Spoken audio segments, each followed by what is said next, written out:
They won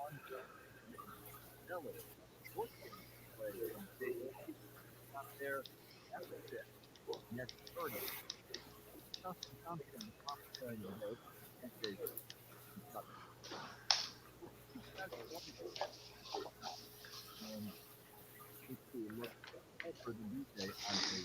Here we go. The PGA is back, and guess what else? The boys are back, including my man, Jamie. It's been too long. We know that you were traveling in a submarine in New Zealand for Christmas and the New Year's. How did that turn out? I want to wish you the best. We missed you. Did you find any alien life in that submarine off the coast of New Zealand, Jamie? It would settle in there close, and Streb would take care of that one. No, there was nothing there. The only alien life forms that I ever deal with are you two on this thing every week. I love it. Well, I'm not going to say anything, but if you look at Seal's shirt today, I mean, that's an alien life form, all right. It's great to see both of you. Welcome to the Sports Edge, powered by InSpin.com and InSpin.com's network of handicappers. We got the great Sealy McNeely. We got Jamie. You get Jamie's sizzling golf picks. We're going to get into it in a minute. He's got Seal. Is that it's a 2.5-foot hoagie? You told me you were cutting down. Bad week this week. I decided to indulge a little bit. Only 2 feet. You deserve it. Are you hitting Vinny Seal over the head with that? It's like a bat. It's in remembrance of Tommy Lasorda. Yes. Rest in peace to Tommy Lasorda, one of the finest managers ever. Jamie's website, ScratchCandy.com. Seal's website, SportsHandicapper.com. Sealy, we'll get right back with you in just a minute, but I want to talk to my man Jamie here as golf is back. And we got, as you're seeing the highlights here, the Century Tournament of Champions, Maui and Hawaii. I know you had 3 really, really sizzling picks, and so far they're looking pretty good. First off, before anything, as I mentioned, Happy New Year, Happy Holidays. And how does it feel to have the PGA back after almost a month absence? But no one was able to do better than Patrick Reed, and he polished that one off for an eagle at the home hole. Reed with a 6-under par opening round. Harris English was just off the back edge in 2, managed to get down in 2 from there for birdie, and English is he still frozen? 65 at 8. I think he's frozen. Thomas had a chance to eclipse him. Sealy, is he a popsicle again? No, he's moving. It's moving. Mr. Freeze. No, he's moving. All right, Jamie, let's try this again. You hear what I had to say there? You're back. Golf's back. Are you frozen? Are you not frozen? So I'm going to show you how this flat. All right, he's frozen. We'll get back with him. No, he's not frozen. He's moving. We were doing so well there.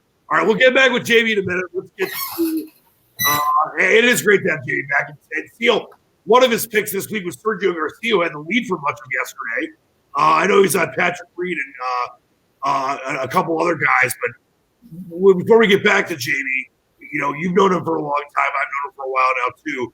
And, he's not going to win every single week, but he wins a lot throughout the year. And that's a lot of money when you get guys 30, 40, 50, 100 to 1. You only need a couple. You make big money for the year. You get 2, 3 of them, forget about it. Yeah, forget about it. Flush.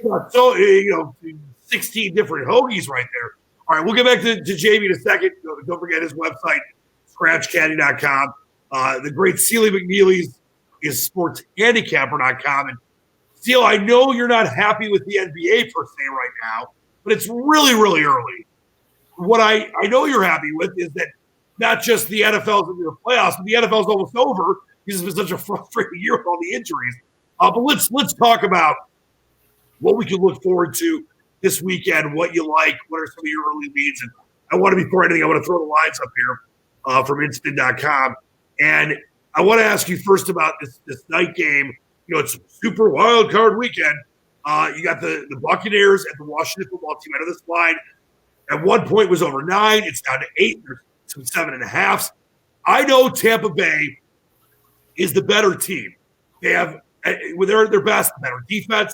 Tom Brady. They've got tons of offensive weapons. Ronald Jones II on the run game. But when you look at Washington, I know that Alex Smith and Taylor Heinicke might have been played in kind of a back and forth situation because of Smith's injury. But you look at their defense and Gibson and McLaurin, they've got talent too. I think it's a great play to get the 8 or 8.5, whatever it ends up being, more than a touchdown at least, and take Washington. They're probably not going to win the game, but they are at home, and there's no fans. That's a lot of points in a playoff game, one of the biggest home spreads ever in a playoff game. It's a big number. The thing, I agree with you, everything you said about Tampa Bay, but the one thing that scares me about Tampa Bay is, if you recall, the one way to beat Brady is get a good pass rush for the front four and drop everybody. And they do have a great defensive line. You go back to the days when he played for the Patriots, the Giants gave him all kind of trouble with that front four. Yeah, James. And that's the reason why they won 2 Super Bowls, that defensive line. And Washington's defensive line is pretty good. And if they get pressure with just 4, that could be a closer game than a lot of people think. Yeah, and the other thing that I'll say is this. Tampa has had a couple of blowouts, including the Falcons at the end of the season, and they had that game against the Chargers, that anomaly against the Chargers, one of the reasons Anthony Lynn is out. But I look at the Bucs as maybe playing 2 good games, 2 complete games in like 2 months. They won a few by under a touchdown. They lost a few or a couple by under a touchdown or 3. They've been wildly inconsistent. And while you love Brady in the playoffs and you love the ability to see what his story will continue to show in a new team for the first time when the Patriots suck and his team's in the playoffs in year number 1, I cannot trust the Buccaneers to lay that many points, and do it on the road, even without fans in the playoffs. No, I agree. If I really liked Tampa Bay in this spot, I would bet a teaser with them, but I don't even like them in a teaser. They don't have to win this game. Like you said, wildly inconsistent. They beat up on some bad teams, but Washington's defense is no joke. Their front four, I mean, they did chirp a little bit this week. I know that rookie defensive end is chirping about dying to play Brady and knock him out or whatever he said. Be careful what you wish for, right? Yeah, Chase Young, you got to be careful what you say. Well, he's a Buckeye. He's not the smartest. Yeah, but I can see this game being close, and it's a huge number. Like you said, at home, even though there's not going to be anybody there. So, well, tell me what else you're. Yeah, I think you just got to gobble up those points there, and not just because it's a big spread, because of all the different things we said there. What else are you looking at? As I mentioned, it's, of course, this super wild card weekend. We've never had it before. 6 games in 2 days. It all starts tomorrow with the Colts and the Bills. And you and I were talking off air. Explain this to the people out there, because I know this too, but I've always wondered why. The Colts always take a ton of money. This was a 7.5 point spread, down to 6.5. Now I see some 6s out there. Here's the live inspinline.com right now at 6.5. Why do the Colts take so much money? It's not like they're the Giants or the Cowboys or the Niners, a national kind of fan base type team. The sharp guys have bet them consistently all year. Like I kind of leaned to Buffalo in this game, but I would never run out and bet Buffalo just because who they're playing. I know where the money goes, and the Colts get money. They get them every week. They already got it this week, and I see the number going to drop. I think the number will drop lower than what it is now. So if you're going to bet Buffalo, you just wait, because I think this game will go to 6, if not less than 6. Yeah, and see, for me, I think Buffalo. I was telling you this too. I don't think there's enough value at like 7-8 to 1 to take them to win the Super Bowl. I picked KC and New Orleans. It's not like it was a big stretch for me to do that before the season started. I think KC repeats. They're just too good in the end, but the Bills are an incredibly balanced team. They won 9 of 10 games. They're killing teams. The Dolphins had to win to get in. Buffalo didn't even play their starters the whole game, and they scored 140 points last week against the Dolphins. It seemed like it. I was all over the Dolphins. That line went from Miami getting 3 to Miami -3, and they still got their asses kicked. It was up to 4. It was up to 4 for minutes. I agree with you. I think Buffalo's playing better right now entering the tournament than anybody in the NFL. And I like sticking with teams that are playing hot. They got hot. And I like to say they got hot at the right time, but it's more than the right time. They've been hot for, like you said, 9 weeks. So yeah, and it ends with my man Josh Allen. Over 2 months. For 100 and throw for 300. And he's just incredible. His year 3 has been phenomenal for the former Wyoming quarterback. And then I want to look at back really quick. I like Buffalo too. I think I'm going to take him in a money line parlay situation just because I know the Colts have a good defense and keep it close. But I think in the end, Buffalo is still a smart play to -6 or 6.5. Now, this last game of Saturday is really, really, really frustrating for me because I love the Rams on the money line And then the golf situation, it looks like he's going to play. I know the line has gone down from 4.5 to 4 to 3 now at inspin.com. Can I trust that he's going to play enough? Because all due respect to my man that's barely played in the past, that won the game last week in a meaningless situation, I don't know what to do with this game. What are you hearing? You're all about the info. You have the best info in the business. I love the Rams, but now it's down to 3. Yeah, he's been practicing. John Wolford. No, I'm talking about Goff. He's been practicing. Right. I'm shocked that he could actually play after having surgery in his thumb, 11 days ago? It's scary. Right. I mean, they're playing to keep it close to the vest. They're not saying anything. They don't have to for competitive purposes. And I imagine he's going to play. But isn't that why the line's moving? I mean, I know that sometimes obviously. Yeah, that's why the line's dropping because of him. Yeah. Yeah. Because I just think the Rams are the better team. I mean, I like Seattle at home in many situations, but I just don't trust the Seahawks secondary. I know Russell Wilson is the better quarterback. I know they've got a lot of weapons with Lockett and Chris Carson, the Tonight Show host, and all that stuff. But I just think the Rams are the play there. I'm just so nervous because not only is there still uncertainty on Jared Goff, and you're right, I think he is going to play, but the line's going down. If there's uncertainty, it should be staying at 4.5. So what do you do in this game? You stay away from it, or are you like me and you believe that the Rams money line is the play? This is a tough game because Seattle's defense actually has played better over the last month of the season, but their offense is going in reverse. It's a weird situation. They were killing it early on offense. Right. It's pitiful, kind of reverse trends. I love the Rams defense. They've been good all year, obviously. They're tremendous. Great pass rush. In my head, I take the points in this game and hope that Goff is okay. Now, I bet the Rams last week when Walt Wofford played, because I remember him from his the last stint he played in football, not the XFL, the league before that, the American whatever. The AAF, the American Association of Football. He was pretty good in that league, and I took a flyer with him last week against Arizona, and he played well. He can move. He's got some wheels, so. But I expect to see Goff play, and the problem is you don't know how – he's obviously not going to be 100%. That's the problem. And by the way, it's Walford, not Wofford. It's not like the basketball team I took the other night. Wofford College, Wolford, whatever. I love it. All right, good stuff. We'll get right back with you, my main man, Sealy McNeely. But let's bring in let's hope it works this time. It's our man, JB. JB, are you there? Are you feeling good back from that sub trip to New Zealand?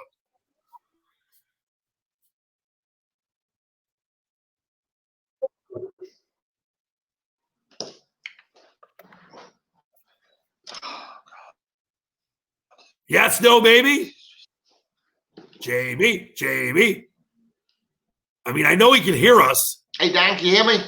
Yes, there you go. All right, let's try to do this as quickly as we can so we don't lose me again. Yes. Can you hear me? Can you hear me? Yes, I can. I'm good, buddy. All right, yeah, get right into it. Tournament of Champions. I know you have 3 solid questions. Go ahead. Yeah, so Tournament of Champions this week over in Maui at the Plantation course, par 70 there over the last couple of years. Usually it's a resort course, plenty of low scoring. Last year the run-up turned into 14. Justin Thomas won in a playoff. 3 picks we had for this week was Patrick Reed, Sergio Garcia, and we had Cameron Smith, who I did speak about at the end of last year. If you look at the previous winners of this course and this tournament, you've got Justin Thomas, Xander Schauffele, Dustin Johnson, Spieth, Reed, and Zach Johnson.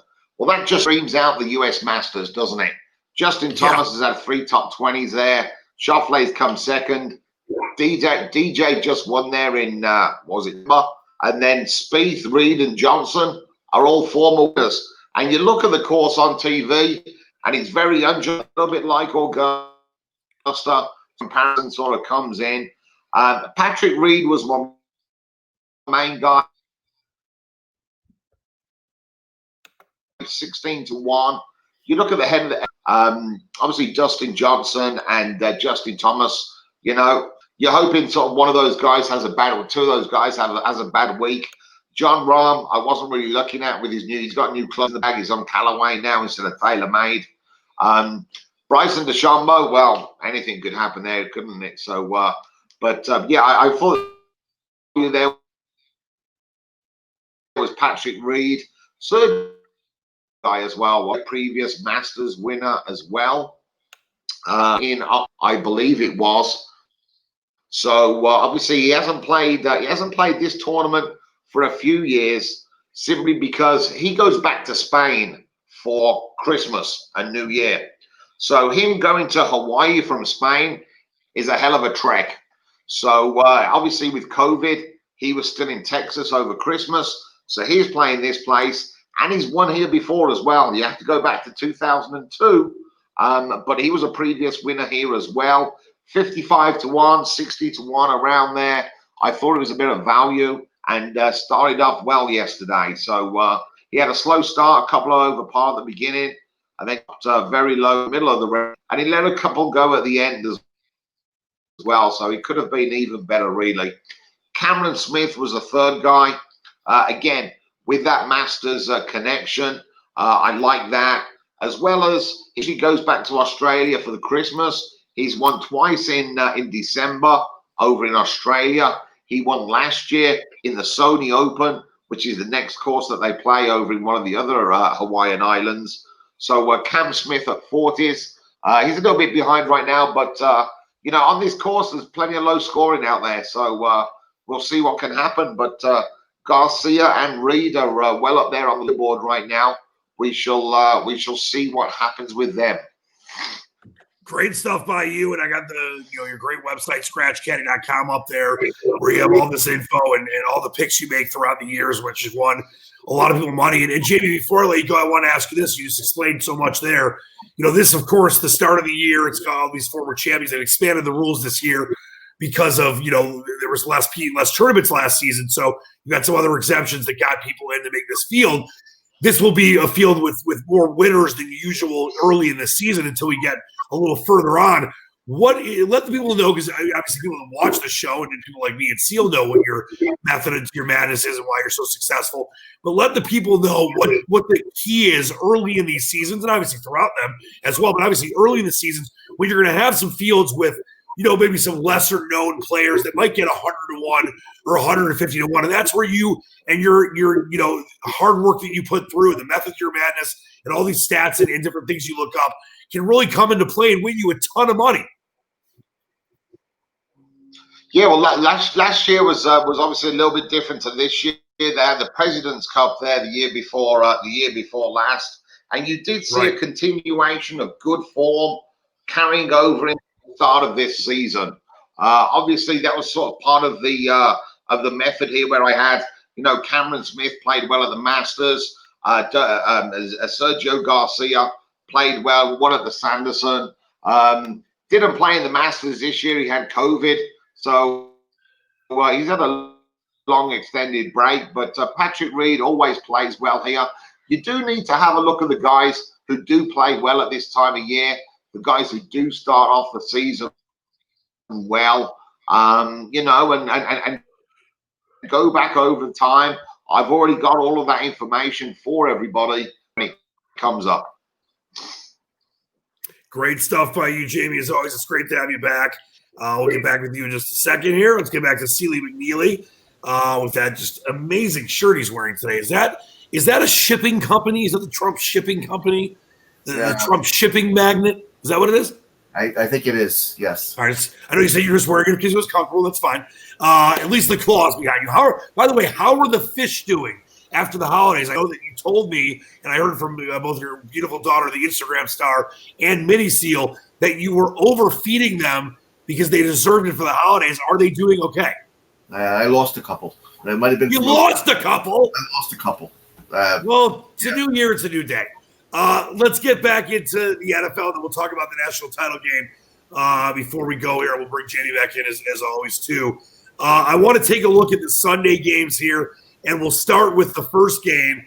The second, you know, Seal, not to brag because you're way better at this than I am. And I mean, I've been pretty good since I was losing hundreds of dollars in middle school before school started playing ping pong. But I've always loved gambling and the odds and all that kind of stuff. And I test myself. And before the lines come out, I mean, I don't know some of the sources you do, but I really just look into what I think the line would be. And I totally pegged this Ravens 3.5 spread. And I loved it, and I knew they'd be favored by probably around a field goal or so. The Titans are a great team. Went to the AFC title game last year. Tannehill, Derrick Henry, over 2,000 yards. A pretty solid defense at times. But I just think Baltimore is too good. No fans in Tennessee, or very few compared to a normal home game. So the home field advantage, which is going to probably maybe cause the ability for upsets throughout the entire playoffs this year. I just think the Ravens are the right side. I know I'm a little nervous about it because Tennessee has experience. They're well coached by Vrabel. But I think the Ravens are just the right side here. I don't even mind if it goes back to 3.5. Right now it's -3 on Inspin.com, -125. Where are you at with Ravens-Titans? Toughest game of the week, I think. Tennessee knocked them out of the playoffs last year. Baltimore's playing well towards the end of the season. The quarterback's playing a little bit better. They needed him too, and he has been. Now he hasn't won a playoff game. So let's see what he does. I believe he hasn't won a playoff game. Is that correct? The Ravens? I don't. Lamar Jackson? No, he's not. No, he's not.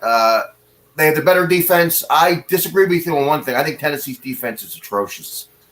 It's been a little better, though. It's been a little better at times. They try to outscore you, basically. And I don't know if that works in the playoffs, but this year with all the points being scored, they set a record in the NFL this year. Maybe we'll see some shootouts in the playoffs. Usually they're not, but this year anything's possible. So that's a tough game for me. I don't like that game betting-wise at all. All right, well, let's take a look at it. I'm guessing you don't like this game either. I think that there's, it's tough to ever lay 10, even though, the Bears are obviously not even close to as good overall as the Saints and the quarterback play, et cetera. But the Bears have a defense, and defenses travel, especially when there's no fans in the Superdome. You're getting 10 points with this improved Bears offense under Trubisky, who's trying to save his young career. I think, 10 points is a crazy amount of points for a team that actually can score and also has a good defense. But, yes, we know the Saints are a top 3 team in the NFC. Yeah, the problem with the Bears, if you look at their numbers, I agree, their offense exploded in the last 4 to 5 weeks. If you look at who they played, they didn't play anybody in the top 25 defensively in the NFL. Right. So, I mean, they put up a lot of points against a lot of garbage. New Orleans defense is pretty good, pretty solid. The Bears could go right back to the Bears in this game before they beat up on some sisters of the poor towards the end of the year. That I would be looking to take the points in this game. Just wouldn't. Yeah, by the way, I think, and I'm sure you agree with me on this, if there's not 7 teams in the playoffs, there's no 10-point spreads in this situation. I mean, the fact the Saints are even playing when they could have had a first-round bye is one thing, but the reason we're seeing a 10-point spread is because the Bears were the 7th seed, and there's never been a 7th seed before, so that is one thing to look at. So you don't want to fall too in love with the fact that there's a lot of points in a playoff scenario, even though it's the super wild card weekend. I have a tough time laying that many points, even with as good as New Orleans is. I haven't really made my final decisions, but I am leaning Chicago +7. You make some very fair points there about who the Bears have played, including my Lions. And they ended up losing to the Lions after they came back down $1 million to the Lions early in the season. Now, this last game, you think the Bills or the Ravens and the Titans are the toughest game of the week. I think this Steelers-Browns game is the toughest game of the week because of this. I want to take the Browns on the money line. I want to take the Browns plus the points. But with all their COVID issues, including their head coach and several other coaches, I mean, Baker Mayfield, their first time in the playoffs in 19 years. You have Pittsburgh, who looked like they were unbeatable for a while, but then started losing, game after game after game after going 11-0. Pittsburgh, I think, is definitely the better team. But can you trust a Steelers team that, yes, started getting things going towards like the last couple weeks of the season again, but not playing great football? And, the offense at one point, I'm forgetting the Bengals game, I think they went 7 of 8 3-and-outs. They were 14-point favorites in that game. And that was like the Bengals Super Bowl. And it was the Steelers looked terrible. I want to take Cleveland, but I doubt that I'm going to touch this game because I have no trust for it. I am going to bet Cleveland. Cleveland! I do like Cleveland. Pittsburgh's another team that's opened their mouths. I mean, Juju Schuster said it's the same old Browns. Don't worry about it. By the way, same old is for the Lions. It's SOL, same old Lions. Yeah. So, I mean, I think these two teams are close. You're getting line value with the COVID nonsense. They've dealt with COVID all year. Cleveland's been doing. They've been through this probably for the last 2 months. Now They only had one practice this week, but quoting Allen Iverson, practice? Who cares about? We're talking about practice. So are you cool with by taking the money line 220, whatever ends up being? No, I'm going to take the points. I'm going to take the points too, but I think I just like Cleveland to win this game outright. But the other thing is, and I wanted to get your feeling on this, it's an old adage, even though this is a wacky COVID year, so things could maybe go the opposite. You never really want to touch a team in their first playoff appearance in 15, 20 years, right? It's like taking a bowl virgin in the bowl season. I don't think that it's a smart play with a team that it's not been in the playoffs in 20 years. There's one thing I don't like about the Steelers. They can't run the ball at all. I don't like teams that can't run it at all, and they just can't run it, period. They can't run it. Yeah, I can put you behind the 8-ball, Seal. I mean, obviously. Yeah, I'm a Cleveland Brown this week. I've been a big Cleveland Brown fan all year. I think I know the coach. Usually when the head coach can't coach, it's not that big of a deal to me. The only problem is he does call the plays. That could be a problem, but I'm sure Alex Van Pelt is going to call the plays. They probably have talked all week, and it's going to be an extension of him. That's what I believe. But the only reason we're getting 6.5 is because all the stuff that's been happening with the COVID. With Cleveland. Right. It'd be closer to 4. I mean, something like a 3.5, 4 type thing. All right. Great stuff as always. Before we get going here, I want to throw out the national title game. I know that you are, I'm sad college football is ending, but in many ways, I know you and me, it's been so frustrating with all the COVID stuff. So many games you had great plays on and they're getting canceled. What do we know what the final? I got to look that up. What do we think the final number of games canceled was? Like 200? Something like that, right? There was a lot. A ton. But hey, listen, we got a national title game. It should be a good one. The line up to 8. You look at this Alabama team, clearly the best in college football. I did not think Ohio State, I don't want to say had a chance, but I didn't think Ohio State was going to beat Clemson. Clemson played a bad game, and they're not as good of a team as I think some of us thought they were. They did play a lot of games this year compared to Ohio State. They played almost double the games the Buckeyes did. Everyone seems to be jumping on the Buckeyes train, yet the spread is moving up to 8. I hate to say this because I hate taking the points in Alabama, even though they seemingly always will cover. I made my rule like earlier this season. I'm stopping betting against them because I get like Mississippi plus 40. They win by 50, and it was just really annoying. But you look at Mac Jones, you look at Smith, the Heisman winner. That defense isn't a vintage Alabama defense, but it's still obviously good. I know Fields is going to be very tough to tackle, but will the injury for the game against Clemson linger on? They obviously have a lot of weapons at Ohio State too, but I think you lay the points with Alabama. I think they're clearly the better team. And in the end, the way that Alabama plays in these big moments, I don't think that they're going to win this game close. I think they'll win this game by double digits in the end. Am I being crazy by saying that? No, I agree with you. And if a good way not to lose money is bet against Nick Saban. Right.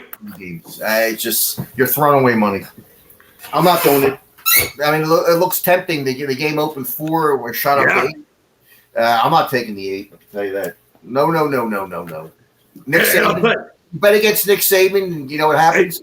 You get a receipt for your loss. A receipt. Yep. Well, you bet against Nick Saban at your own peril. So, yes. And by the way, the total's nuts. It's the highest total I think ever in the title game. It's 75. I'm not touching that. Do you have any feeling on the total? No feeling on the total. If anything, I'd lean on the under because it seems like it's going to be a shootout. But I just feel like this game in the end is going to be in the a 35-31 type thing, or not 35-31, but 31 to 35 for Bama, something like that. And then Ohio State will have low 20s or 24, 35-24, something like that at best. 75 is a tremendous amount of points in a national title game, which will slow things down, and each play will be a little more drawn out because it means so much.